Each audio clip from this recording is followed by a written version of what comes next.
बिस्मिल्लाहिर्रहमानिर्रहीम। अस्सलाम वालेकुम वरहमतुल्लाहि वबरकातुहू। मगरिब की नमाज के बाद 11 बार इसको पढ़ें। इंशाअल्लाह अल्लाह ताला का खास करम होगा।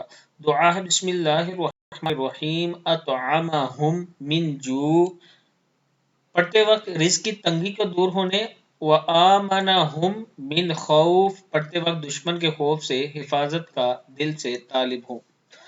मतलब आप ये दुआ किया करें कि जब आप ये दोनों आयत पढ़ रहे हों तो पहली आयत इसलिए पढ़े, दिल में रखें, ये ख्याल रखें कि मेरे रिस्क में जो कमी है, जो तंगी है वो दूर हो। और दूसरी आयत पढ़ते हुए आप अपने दिल में ये रखा करें कि जो दुश्मन का खौफ मुझ पर तारी है, या जो दुश्मन मुझ पर हैवी होने की कोशिश कर रहा है, अल्लाह ताला उससे मुझे पनाह दे। जब आप ये अमल करेंगे तो अल्लाह ताला का खास करम होगा। वीडियो को आपने आगे ज़रूर शेयर करना है, और अगर किसी दोस्त ने अभी तक हमारे चैनल को सब्सक्राइब नहीं किया तो ज़रूर कर लें, ताकि डेली आप तक अच्छी अच्छी वीडियो पहुंच